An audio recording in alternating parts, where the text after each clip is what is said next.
Can she be regarded as one of the most fascinating countries on the African continent with abundant human and material resources? To join you, you can do it alone. And getting people to join you, you need more, you need money to make people work because you have to pay them. And also, the challenge we are having in it the Nigerian custodial system. When you most times the farmer comes to sell you, prisoners, and because you don't have the money to pay them. Our journey to unravel Nigeria's rich culture first takes us to Kano, the second largest city in Nigeria. In pre-colonial times, the Kingdom of Kano was an economic powerhouse. Traders were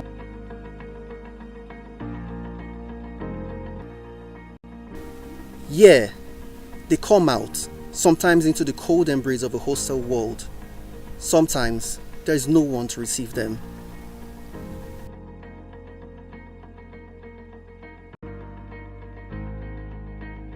These people from counseling suffer stigmatization and difficulty in giving themselves back to life. They suffer stigmatization of rehabilitating themselves into the society from whence they came before the disruption of their lives. It is the same thing with the survivors of human trafficking and the sexually exploited. They leave the country with the hope of a brighter future, but are brought back shattered, in despair and hopeless. Whenever human persons, out of greed, selfishness, conceit, decide to make use of others for their own selfish purposes, try to exploit others, then you demean the purpose for which God actually created the human person. And so we need to take it out completely. So it is a good news to let people know that human trafficking is not a way of life. With all the promises that of us, those who involved in it, but at the end of it, they gain nothing. And even when family members or friends manage to turn up, the journey towards rehabilitation is usually impossible without a skill. And when there is a skill, there is no support structure, no availability of basic trade equipment, and no money to procure them. It is a near impossible situation for the ex-prisoner. He needs shelter, at least temporarily, and skills to help him or her maneuver society that has increasingly become a place where dreams come to die.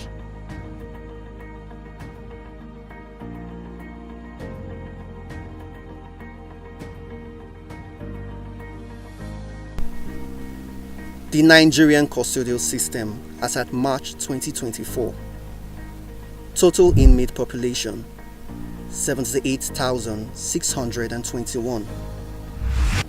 Total male inmates 76,854. Total female inmates 1,767. Total convicted inmates 24,444. Convicted male inmates 24,000. Convicted female inmates 444. Total awaiting trial inmates 54,177. Awaiting trial male 52,854. Awaiting trial female 1,323.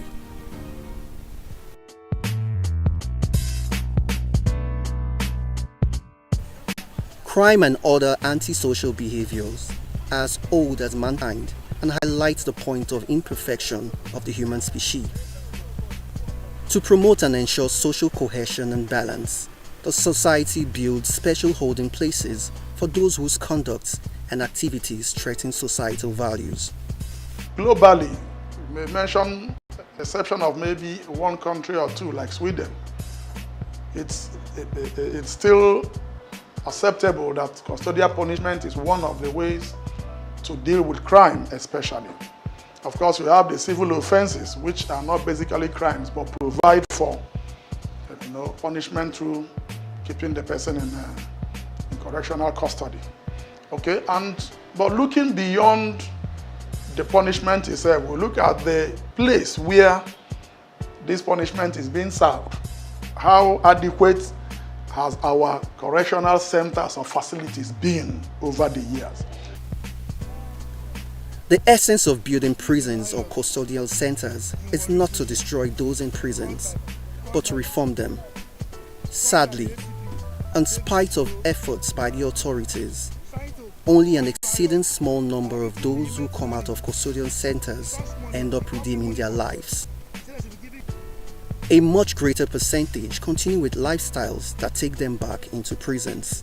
The accommodation where they stay, they are made to lie on the bare floor, on mats, and they stay so tight in a cell. Many of them told us that the cells, which should be occupied by 15 to 18 people, have 60 people in them. How reformational in nature can that kind of thing be?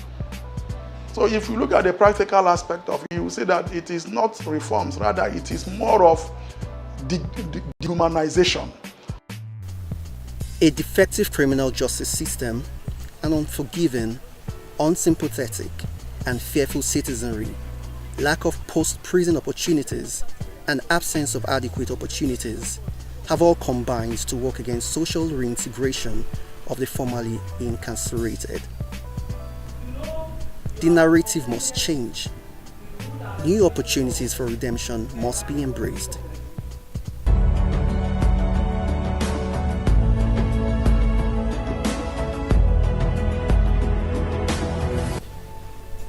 Enter the Justice, Development and Peace Center, Lagos Archdiocese of Catholic Church, JDPC, with an ambition like no other and a vision that is unparalleled. The JDPC intends to build the first truly reformative home, a halfway house for those forgotten by society who once lost their way but are now willing to retrace their steps. This home is to provide succor and a place where they can find their feet before they are reintegrated into society. The rehab home is to also provide skills. They will be able to acquire skills that will be useful to them in life. A place of shelter, a place to rest, a place to be human beings again. And that is why we are calling on all and sundry to join us, to help us to be able to build this very laudable initiative. Equipped with over 30 rooms for both male and female, a library for those intent on catching up with the development of the intellect, a fully equipped and functioning workroom for skilled impartation and training. We know that the work of humanity, the work of bringing about good governance, the work of making sure that the voice of the voiceless is heard, can be quite challenging and daunting. And that's why the fundraising aspect is there. The JDPC has tried to fill the lacuna left by government for the enhancement and betterment of human beings. And that is why this project to build a rehabilitation home for deportees and for returnee prisoners. It has been a long journey to get to this moment of actualization. The vision for the halfway home and the attempts to turn vision to reality have not been without disappointment and dashed hopes. The JDPC is in the line or in the course of producing and building and constructing a rehabilitation and a vocational center. Now, this vocational center, you may want to know, has always been in the mind of the JDPC from the time of our beloved Cardinal, the Archbishop Emeritus of the Archdiocese of Lagos, His Eminence Cardinal Anthony Okoje, when this vision was birthed.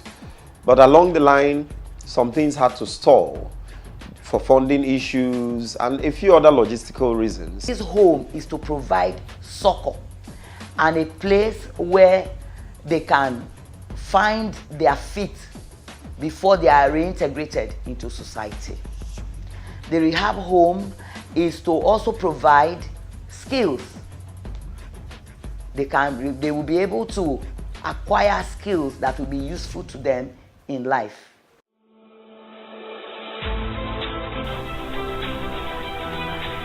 There is hope for everyone regardless of their circumstances. It is true that the seed for societal decay is sown by human hands, sometimes wittingly, other times unwittingly. But it is also a fact that the society has within itself the power to self-regulate and the ability to redeem itself. So it is so with those who find themselves at the bottom of the ladder, such as ex-convicts or inmates, as well as victims of sexual abuse, exploitation, and trafficking. After all, if Mary Magdalene and the thief on the cross could find last-minute redemption, who then can be immune from God's mercy if they open up their hearts? We know full well that there are a lot of persons who, for want of maybe man's inhumanity to man, have found themselves in very underprivileged and disadvantaged positions in the society. We have a lot of destitutes, we have our friends, our brothers and our sisters from the correctional facilities who have been set free, and sometimes they find nowhere to go, they find nothing to do. We also get to read in the news every now and again the migration processes that take place in the country and how certain of our brothers and sisters are being repatriated and brought back to the country from the Middle East, from Libya, parts of Africa, and of course from Europe. Now, sometimes these persons come back and they are lost at sea, not knowing exactly what they should do. Now, this rehabilitation center is a stopgap where we bring these persons together and train them and let them know that all life is not lost. There is hope for a better Nigeria, and they can make good use of this center to further benefit themselves. It is a center that in its conception had the mind or the thought of bridging the gap between the correctional facilities and the center, putting it simply, from prison to society. JDPC's Half Home is set up to do one part of what a custodian center is supposed to do. And that is the reformation of the dejected and abandoned after society has imposed its legal punishment on them. This reformation must be followed by reintegration back into the society. And it also applies to victims of human trafficking for sexual purposes. These young people will not be like gunpowder that we are sitting upon and that will explode and cause much more confusion in the nation. My word is going to use that to be one, to not to lose focus, to be determined on what they want to do with their lives, and not to be used by any person for their selfish interests at the detriment of their future and their life. Unfortunately, the nature and character of the country's socio-political system seem to make these achievements of this noble objective almost impossible. In the past 6 months, my organization, for example, has released over 50 people in different correctional centers in Lagos State alone. And once they are out, we take them on and we get their stories recorded.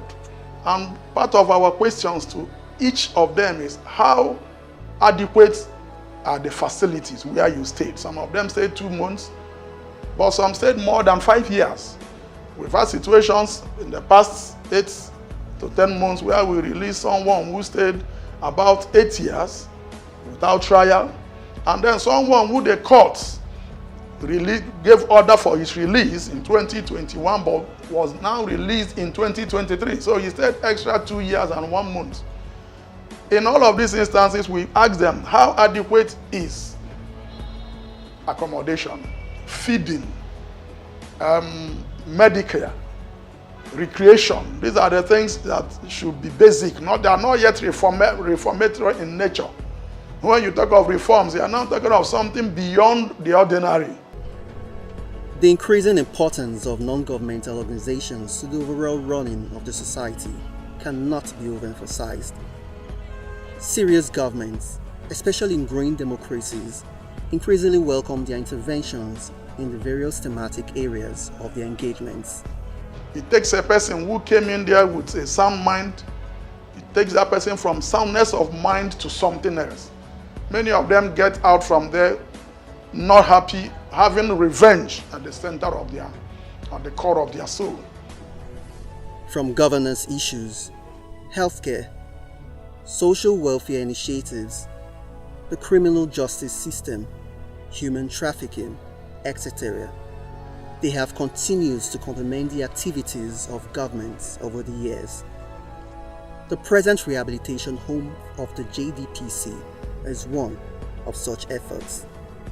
The 10th of May too is a day we are setting aside to raise funds, to complement and to further carry out the task, our primary responsibility of spreading the gospel of God's grace to the nations, to the world, to the ends of the earth, especially within the confines of Lagos State. A place of shelter, a place to rest, a place to be human beings again. And that is why we are calling on all and sundry to join us, to help us to be able to build this very laudable initiative. The JDPC wants to set a precedent that it hopes others, such as governments, corporate institutions, and philanthropists, would emulate. The body wants to send a message to the rejected and dejected in the society. We have your back. Do not despair. That message is a halfway home. But this can only happen when similar charity-minded individuals and entities identify with this objective to turn a long-nurtured dream to reality.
Nigeria's most abundant staple foods.